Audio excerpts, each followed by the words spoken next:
Teaching a voluntary crate entry gives us really good information about our dog's comfort level about their crate.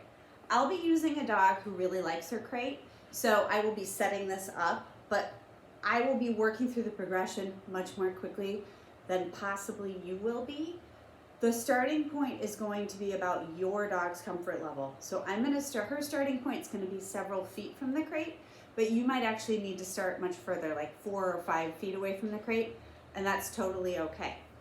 This crate door is hard to get off, so instead I'm going to open it and prop it open so it's not swinging, and I also don't want her to think it's going to close on her because we're not working on closing the door at this point. This technique involves asking the dog to come towards the crate, and then we're always going to ask the dog to move away from the crate. So I'm going to start her away from the crate, and as she approaches, I'm going to drop a treat 2 feet from the crate, then I ask her to move away. I'm going to repeat that. Yay! So the distance, I want my dog to feel comfortable enough to come to get that treat, and I want it to be reproducible before I move a little closer. So now I'm going to move about 18 inches from the crate. We'll make sure that 18 inches from the crate looks good. If your dog's real worried, a couple reps and end this.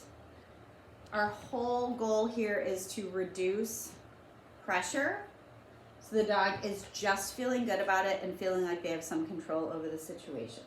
So now I'm about a foot from the crate. So at each distance, I'm doing multiple reps to make sure it's cool. We're coming up to right in front of the crate. I'll start to place food just in front of the crate. In this case, I can put a little bit on the lip right in front of the crate. I'm seated. That can also help dogs feel better, but I'm also sort of off to the side. I'm now placing a treat just inside the crate. So don't expect your dog to willingly place themselves in the crate right away. That's part of what we're working towards. Sorry, babe. But what you'll start to see is maybe 2 feet in. 2 feet is going to start to look pretty easy for your dog. And our goal is to start asking our dog to go all the way in.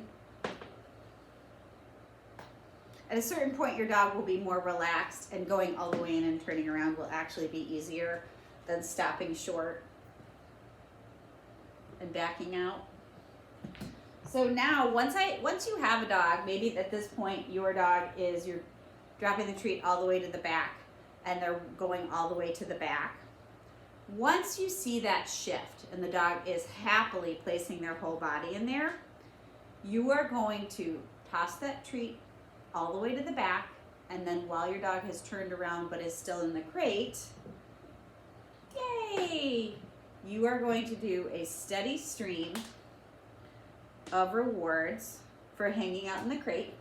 If your dog chooses to walk away, get out of the crate, you're going to say, okay.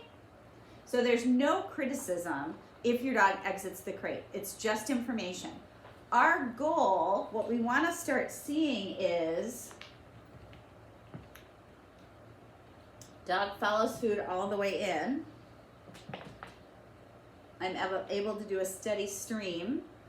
And what I'm going to start to do is slow that stream down a little bit. So I start to build some duration and some delay between the actual treats.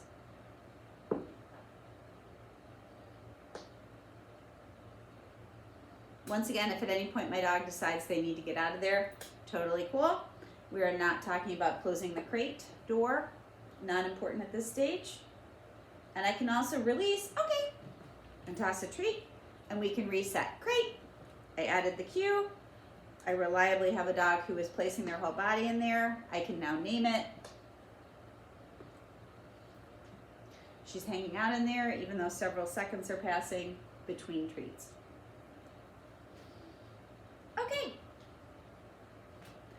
If I'm going to take a break while I'm working on this, and my dog might be confused and think we're still working on this, what I will do is I will go ahead and close the crate door to make it clear that we're no longer working on that exercise. I don't really want, even though I'm working on a voluntary crate entry, at this point, I don't want my dog going in there and finding out that there's not a treat party happening. I really want to maintain that high rate of reinforcement so they think basically when they walk into that crate, they activate the party.